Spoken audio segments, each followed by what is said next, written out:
Okay, so what if we could build our future to be, I don't know, not just sustainable, but actually regenerative? Well, today, we're going to dive into a startup called Garten-Generator that's doing exactly that. They're trying to engineer a future that's not only durable, but also in harmony with nature and, genuinely beautiful. So let's get into how they're pulling this off.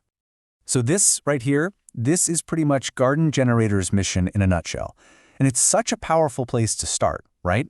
The key word for me is together. It's not about some lone genius with a single invention. No, it's about a collective effort. It really reframes this whole sustainability thing not as just some technical problem we need to solve, but as a project we're all in on together. So how does this actually work in practice?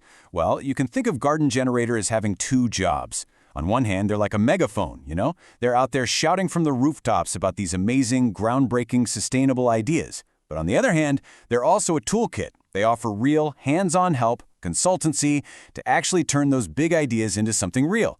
It's this awesome 1-2 punch of inspiration and then, action. All right, Section 1, the philosophy of durability. See, this isn't just about business plans and projects. At its core, Garten-Generator is driven by this really powerful philosophy. It's like one big idea that shapes literally everything they do, everything they build. So yeah, let's dive into that. Okay, so this core idea is what they call general durability. And look, when they say durable, they don't just mean like a building that's strong and won't fall down. No. It's so much deeper than that. They mean creating systems that are regenerative, systems that actually heal and give back to the environment. We're talking about a true, long-term harmony with nature here.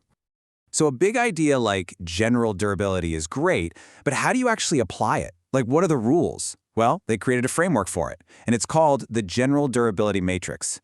You can basically think of it as their master blueprint. It's the guide they use to make sure that every single project, whether it's big or small, sticks to that core philosophy of regeneration. And when you start exploring this matrix, this is what's so fascinating. It's not just about engineering, right? It pulls in interdisciplinary sciences, landscape management, but then it goes further. It brings in general culture, things like the seasonal migration hypothesis, which is a whole topic in itself, and even self-knowledge, which they explore on their podcast. They get that to build a better world outside, we've got to understand ourselves inside too. It's this total, 360-degree approach that really makes them stand out. Okay, so a big philosophy, a complex matrix. That all sounds great in theory, right? But the real question is, what does this actually look like in the real world? How do you take these ideas off a piece of paper and turn them into something real, something you can actually walk around in and touch? Well, here's your answer. Section 2, Casbah 3000, the living prototype. This is it. This is Garten-Generator's flagship project. It's the living, breathing prototype that takes their whole vision and makes it real. This is where the philosophy stops being just a philosophy and really gets its hands dirty. So what is it? Put simply, Casbah 3000 is a regenerative human settlement for the third millennium. And that word, regenerative, that's the whole ballgame. We're not just talking about doing less harm or being eco-friendly. No, this is a model for a community that actively heals and improves the environment around it. It gives back more than it takes. And here's where the design gets really, really smart. It's this incredible fusion of the ancient and the brand new. On one side, you have the time-tested wisdom of traditional Moroccan architecture. Think beautiful riads and kasbahs. And on the other, they're pulling in state-of-the-art tech, inspired by really innovative ideas like the Earthship concept. If you've never heard of them, Earthships are these amazing, totally self-sufficient homes made from natural and recycled stuff. So yeah, it's literally ancient wisdom meeting future tech. Okay, so let's break down how this thing actually becomes self-sufficient. First up, energy. It's all about capturing renewables, sun, wind, even hydrogen. Then you've got nature. It's not just around the settlement, it's fully integrated into it, using really smart ideas like agroforestry. That's basically growing food inside a forest-like system. Next, resources. Everything, from water to waste, runs in closed loops. Nothing gets wasted. And the big goal of all this? To build these micro-autonomous ecological systems. Basically communities that can power themselves, feed themselves, and handle their own resources. And you have to remember, this isn't just some cool architectural experiment. It's a direct answer to some of the biggest problems we face. We're talking climate change, water scarcity, our total dependence on fossil fuels. It's also tackling more local stuff, like the need for good rural housing and issues with grid access. But honestly, maybe the biggest problem it solves is a lack of imagination. It gives us a real, tangible, hopeful vision for what our future could actually look like. And that is huge. All right, next section, art as a message.